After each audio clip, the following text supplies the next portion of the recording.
Direito à saúde. Logo depois da cirurgia foi que o médico disse, vocês precisam de uma UTI que ela só tem 10% e para ela ter esses 10% de chance, ela tem que estar para uma UTI agora.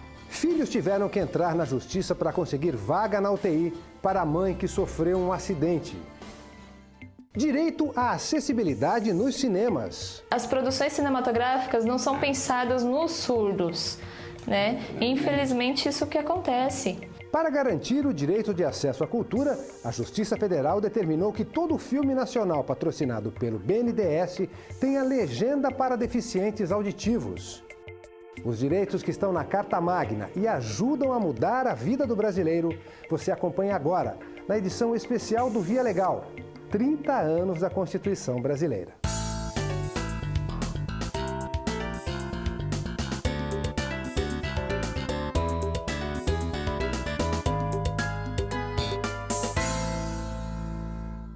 A Constituição Brasileira completa 30 anos esse mês.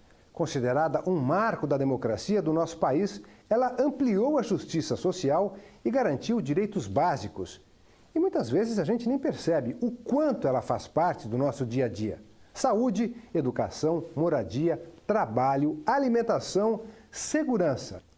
O problema é que nem sempre o que está escrito é respeitado, como o direito à saúde.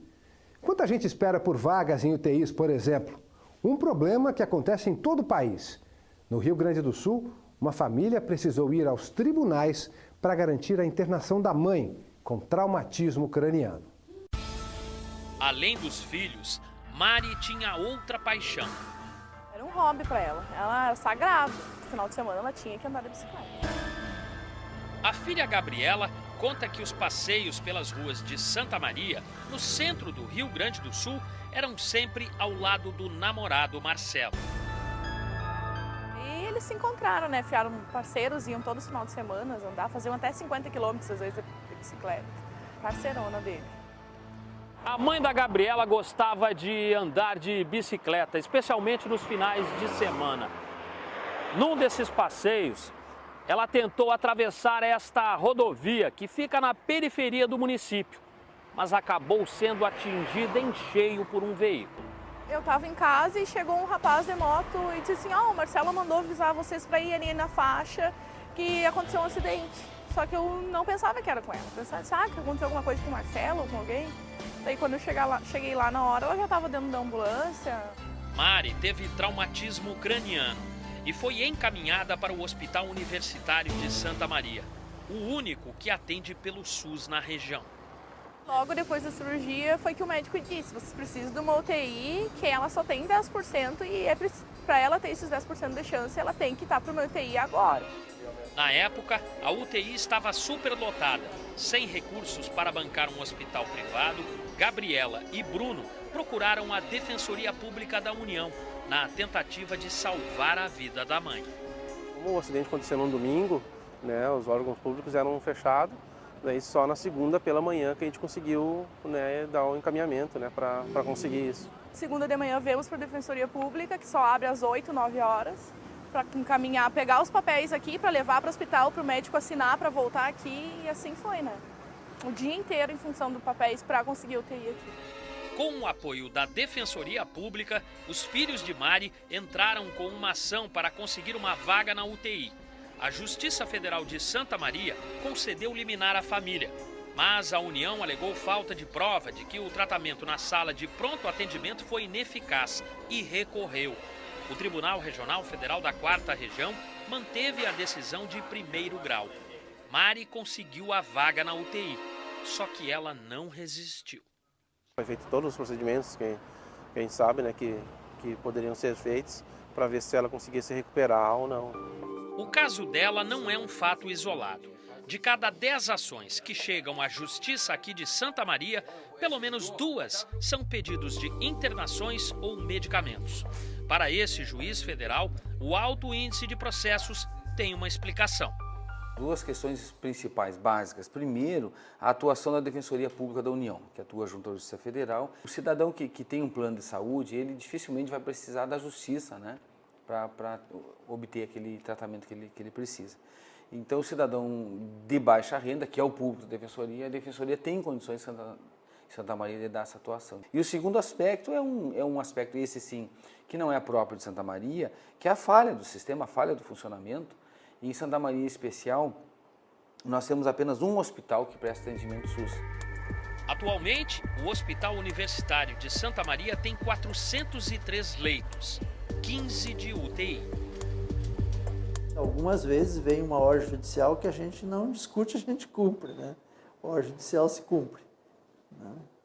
Mas essa fila, ela foi organizada, por quê? Porque não se dá conta de toda a demanda, porque existem algumas situações que são prioritárias, por exemplo, nós temos um pronto-socorro, o paciente que chegou ali acidentado, não tem que discutir, ele vai para atendimento imediato. São soluções sempre casuísticas, né? Eu me lembro de um profissional, um médico, uma vez disse, eu não sei como que o juiz dá uma liminar para internar alguém se não tem leito. Eu disse, não, o juiz tem a obrigação de dar liminar, de garantir aquilo que está na Constituição. Mas evidentemente que se você tem um hospital público, por exemplo, com 5 leitos, os 5 estão ocupados, não vai tirar um cidadão para colocar outro. O que se faz então? Se busca na rede privada, num outro hospital, a internação às custas do poder público. Ajuda que nem sempre consegue livrar da dor de uma perda. Poderia ter sido um atendimento muito mais rápido, né, se tivesse uma estrutura melhor. Direitos iguais para mães adotivas e biológicas, uma outra conquista da Constituição de 88. E agora, a Justiça usou essa determinação para ampliar o direito. No Rio de Janeiro, uma mãe que adotou uma criança com 12 anos conseguiu o salário maternidade. Antes, a licença só era liberada para quem adotasse crianças mais novas. O desejo de ter filhos veio depois dos 40. Silmara conta que foram várias tentativas até que ela e o marido decidiram adotar uma criança. Eles queriam um bebê, mas quando já estavam na fila da adoção há 4 anos, acabaram se apaixonando por uma menina bem mais velha, de 12 anos, durante uma visita a um abrigo. Meio que foi um trio de olhares assim, e a gente se apaixonou por ela, e aquela carinha enfesadinha, né, emburradinha, mas na verdade o que ela queria mesmo era a nossa atenção, né. Dados do Cadastro Nacional de Adoção mostram que hoje há 44 mil pretendentes para quase 9 mil crianças cadastradas. Parece uma conta fácil de resolver, mas as estatísticas revelam uma equação mais complicada. Geralmente, quem quer adotar prefere crianças menores de 5 anos e não vê problemas em separar irmãos. E há os que só aceitam crianças brancas. Só que a realidade no Brasil é diferente. 72% delas têm mais de 5 anos. Irmãos fazem parte da vida de um pouco mais da metade dos menores cadastrados. E crianças negras ou pardas formam a grande maioria nos abrigos. Contrastes que explicam por que os índices de adoção no Brasil ainda são baixos. A história de Silmara e a filha deu certo. Ela conseguiu adotar a menina, mas percebeu que precisava de mais tempo para estreitar o relacionamento e entrou com um pedido de licença maternidade no INSS. Desde 2013, quem adota uma criança tem direito ao salário maternidade por 120 dias, pago diretamente pela Previdência Social. Mas este especialista explica que até 2002 havia uma concessão de forma progressiva. De 0 a 1 ano de idade, o período era de 120 dias, de 1 a 4 anos, 60 dias, e de 4 a 8, apenas 15 dias. Uma nova redação usou como base o Estatuto da Criança e do Adolescente. Essa norma ela veio com um teor isonômico de igualdade. Eu acho que é uma norma muito acertada também, feita pelo legislador, e que ela iguala a criança adotada à criança biologicamente, né, nascida de uma seguradora, equiparando esse prazo de 120 dias. E foi justamente pelo fato da filha adotiva de Silmara ter 12 anos que o INSS negou os pedidos de salário maternidade. O jeito foi procurar uma advogada e entrar na justiça. Qual é a diferença que existe entre uma mãe que dá à luz a uma criança e tem o direito de ficar 120 dias para ter a convivência, criar afeto, uma relação de afeto. Qual é a diferença dessa mãe para a mãe que adota? Nenhuma. Ela muito mais, ela precisa, ainda mais se tratando de uma criança de 12 anos, ela precisa dessa convivência, ela precisa criar essa relação de afeto. Então, isso é muito importante. A igualdade, nesse caso, o direito à igualdade. Os argumentos surtiram efeito. A Justiça Federal entendeu: quanto maior a idade do adotando, mais complexo tende a ser o processo de adaptação familiar. E por isso é necessário mais tempo de convivência. Para a magistrada que julgou o caso, a decisão foi tomada com base na Constituição brasileira, que protege a família sem restrição de idade. O que mais me chamou a atenção nesse caso foi que, mesmo sem saber se ia ou não receber, ela pediu o afastamento do trabalho e ela foi afastada do trabalho sem receber o salário maternidade, e tem correspondências no processo dela dizendo que ela precisava desse tempo para ficar com a filha e que ela estava muito feliz por ter conseguido essa adoção. Então, realmente foi o que mais me chamou a atenção na leitura de todo o processo do caso concreto, foi essa preocupação e esse entendimento que, independentemente da verba envolvida pecuniária, ela precisava de um tempo para estreitar os vínculos e melhor conhecer a filha dela. E foi importante para Silmara ter ficado ao lado da filha durante a licença maternidade. Ela se emociona toda vez que lembra. Falo para minha filha: filha, eu levei 44 anos para te achar, entendeu? Então, ela até fala: mãe, por que você não me achou antes? Então, se eu não tivesse esse período com ela, não teria o bom convívio que eu tenho com ela hoje. E a conclusão que eu tiro disso é que não existe idade, sabe? Não existe idade, não existe cor, não existe nada. O que existe é o amor. Direito à acessibilidade. Uma garantia prevista há 30 anos na Constituição e que até hoje, em muitos casos, é preciso brigar nos tribunais para conseguir. Como fizeram deficientes auditivos que não tinham acesso aos filmes nacionais por falta de legendas. Depois de uma ação na Justiça Federal, obras financiadas pelo BNDES deverão ter o chamado Closed Caption, em língua portuguesa. Estas imagens foram gravadas em frente ao cinema de um shopping que fica na zona leste da capital paulista. Os cartazes chamam a atenção para um protesto silencioso. Um grupo de pessoas com deficiência auditiva pedia a colocação de legenda nos filmes. Algo que pode parecer apenas um detalhe, mas não para cerca de 10 milhões de brasileiros que enfrentam o mesmo problema. Eu pergunto sobre a legenda, a secretaria, enfim, a pessoa fala: desculpa, vá em outro lugar, procure, porque infelizmente aqui não tem.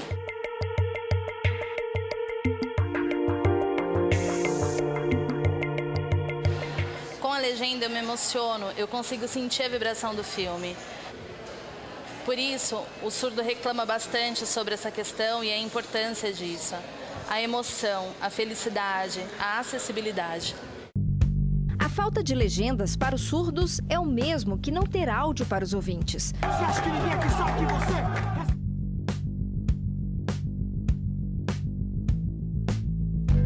Apesar de já existirem leis de acessibilidade que garantem à pessoa com deficiência o direito à cultura em condições de igualdade, o problema continua nas telas dos cinemas, principalmente quando o filme é brasileiro. O filme brasileiro não tem legenda, eles recebem uma verba, né? Várias outras empresas, entidades privadas, entidades federais, mas as produções cinematográficas não são pensadas nos surdos, né? Infelizmente, isso que acontece. Diante de várias denúncias de entidades que lutam pelos direitos da comunidade surda no país, o Ministério Público moveu uma ação civil na Justiça Federal contra a União e a Ancine, a Agência Nacional do Cinema. O pedido é para que os filmes nacionais financiados por órgãos do governo tenham legendas obrigatórias. O processo foi analisado por este juiz de São Paulo. Na sentença, ficou determinado que o Banco Nacional de Desenvolvimento Econômico e Social, que apoia também a produção de filmes, exija no contrato de patrocínio a inclusão de legendas. Por que o BNDES tem o dever? Porque a Constituição diz que o Estado tem o dever de incluir essas pessoas, de dar acesso a essas pessoas, não apenas um acesso físico, como, por exemplo, uma calçada, um elevador, não só, mas o acesso a vários equipamentos físicos, mas também aos bens culturais. A inexistência de legenda no filme nacional é uma barreira para que essa pessoa com deficiência auditiva possa ter acesso ao conteúdo. O cumprimento e a fiscalização da medida deverão ser feitos pela União e a Ancine. A decisão não é definitiva, ainda cabe recurso. Mas, de acordo com a instrução normativa da própria agência que regula o setor, esta exigência já está sendo cumprida. Além disso, as empresas terão que oferecer recursos de acessibilidade nos espaços, que não são poucos. O Brasil tem cerca de 3.200 salas de exibição. Existe um calendário até o final de 2019, todas as salas de exibição do Brasil terem uma quantidade mínima, regrada pela IN 128, de dispositivos que disponibilizem para quem tem a necessidade, essa acessibilidade, consiga normalmente assistir um filme e entender tudo o que está acontecendo ali. Os irmãos Matheus e Rafaela, que vão ao cinema pelo menos 3 vezes por mês, esperam curtir mais as produções audiovisuais com as novas tecnologias. E com a decisão judicial, terem mais acesso aos filmes produzidos dentro do país onde moram. A cultura brasileira precisa ser acessível a todos, porque a cultura é importante, eu não tenho acesso a isso. Eu fico tendo acesso à cultura estrangeira. Com filmes brasileiros eu posso ter acesso à nossa cultura. E eles torcem para que estas cenas de indignação não se repitam e que a cultura de acessibilidade no país também seja cada vez maior. Infelizmente, se nós queremos ter uma sociedade, uma comunidade de fato que possa se desenvolver, nós precisamos pegar todas essas pessoas e trazerem para perto de nós.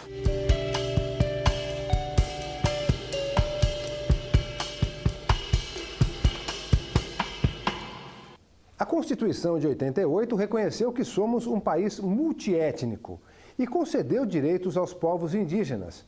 Mas isso não acabou com a invasão de terras por não-índios.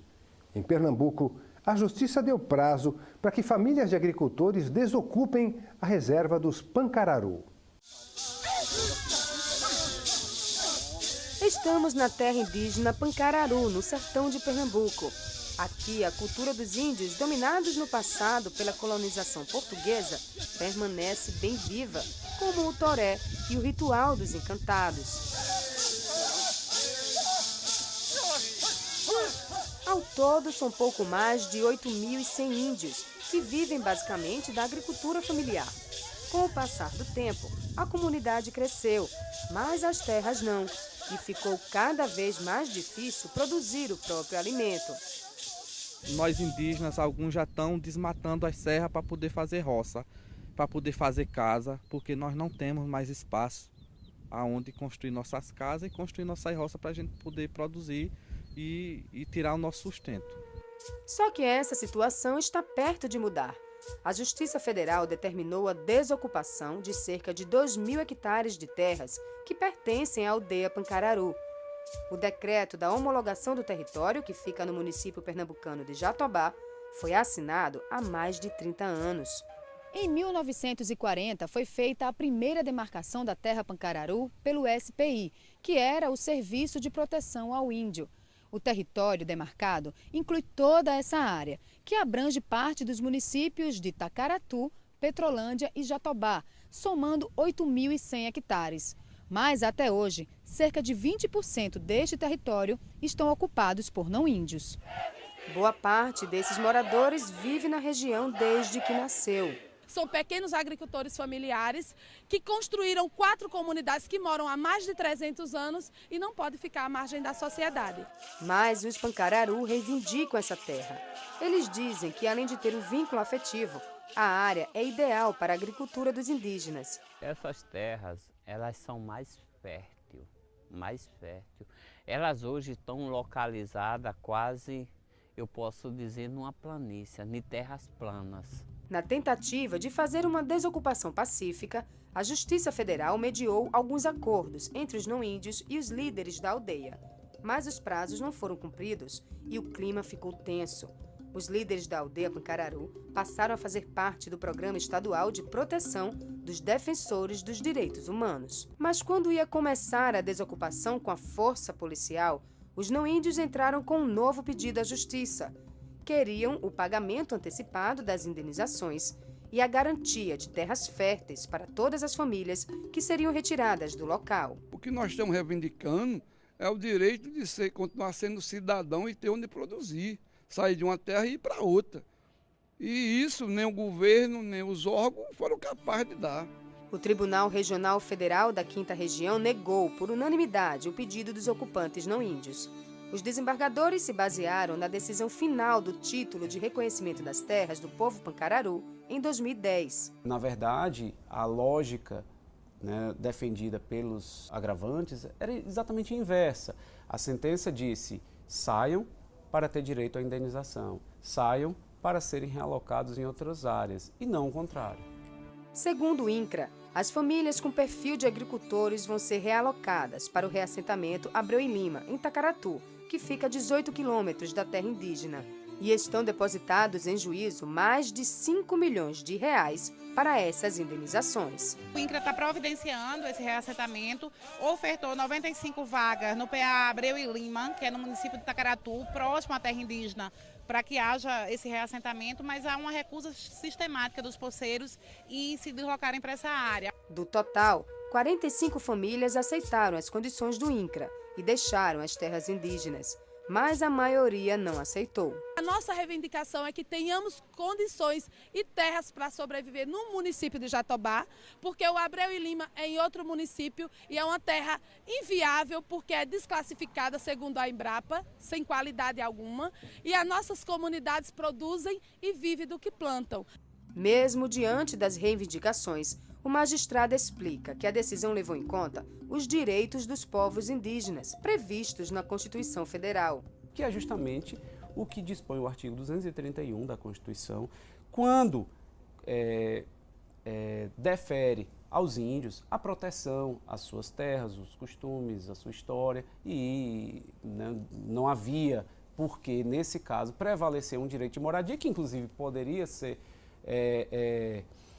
e não está deixando de ser também assegurado, mas em outro local.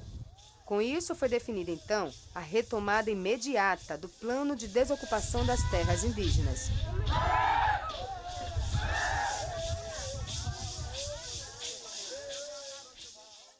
Todos são iguais perante a lei. Esse princípio da Constituição garante assistência jurídica gratuita a pessoas que precisam de um advogado e não têm dinheiro para pagar. Isso aconteceu com um servidor que estava com salário comprometido.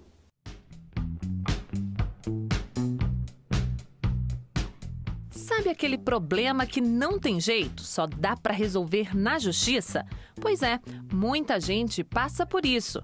Nessa hora, o custo com advogados e trâmite judicial pode ser mais uma dificuldade. Quem não tem condições financeiras para pagar essas despesas pode contar com o auxílio da Defensoria Pública. Com relação ao critério especificamente econômico, não há uma definição legal desse parâmetro. Tá? Essa realidade, então, varia de acordo com cada Defensoria Pública Estadual e também de acordo com a disposição da Defensoria Pública da União. Além do trabalho da Defensoria Pública, os cidadãos também podem recorrer aos núcleos de práticas jurídicas das instituições de ensino que oferecem o curso de Direito, uma forma de colaborar com a formação dos estudantes e, ao mesmo tempo, com a sociedade. Qualquer cidadão que cumpra os mesmos requisitos adotados pela Defensoria Pública pode recorrer a esses núcleos. Para o cidadão, é esse benefício de ter um aspecto maior, um amplo acesso à justiça. A gente sabe que hoje não é qualquer um que tem acesso a um advogado, tem condição de arcar com um advogado. Seu Edmilton que o diga. Ele não conseguiu renovar a matrícula do filho na faculdade. A empresa responsável pela renovação do contrato de matrícula não aceitou que pessoa jurídica fosse fiadora dele. Inconformado, ele buscou ajuda em um centro de práticas jurídicas de uma universidade de Brasília. Eu fiquei sabendo através de um irmão de um amigo meu, que é advogado, e segundo ele falou que aqui é um trabalho bem árduo e bem feito, porque se fosse para pagar por fora não tenho condições.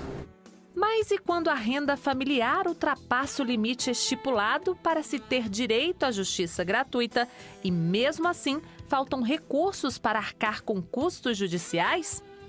Foi o que aconteceu com um servidor público que precisou de assistência judiciária gratuita. Para tentar corrigir as taxas de juros de um empréstimo que ele fez junto a um banco, ele buscou a justiça. Sem condições de pagar as despesas com o processo, pediu auxílio jurídico gratuito, mas foi negado, já que a renda do servidor ultrapassaria a exigida. O caso, que aconteceu em Roraima, veio parar aqui, no Tribunal Regional Federal da 1ª Região, em Brasília. Ao analisar o pedido, a 6ª turma do TRF1 entendeu que ficou comprovada a falta de condições financeiras do servidor para arcar com as despesas judiciais do processo e, por isso, concedeu os benefícios da gratuidade de justiça, como explica este advogado.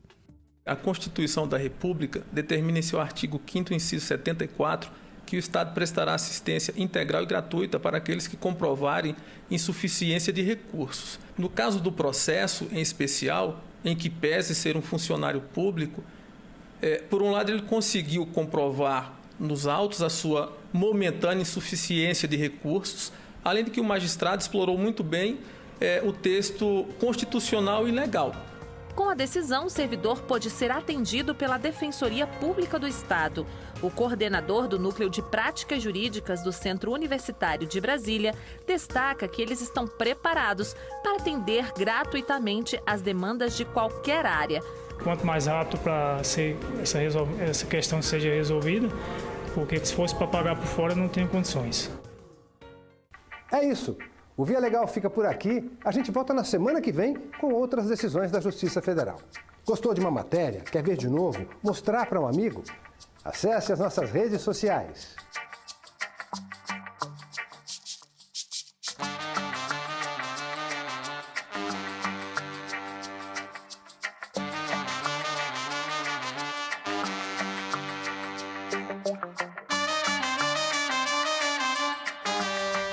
Curta, comente, compartilhe. Tchau!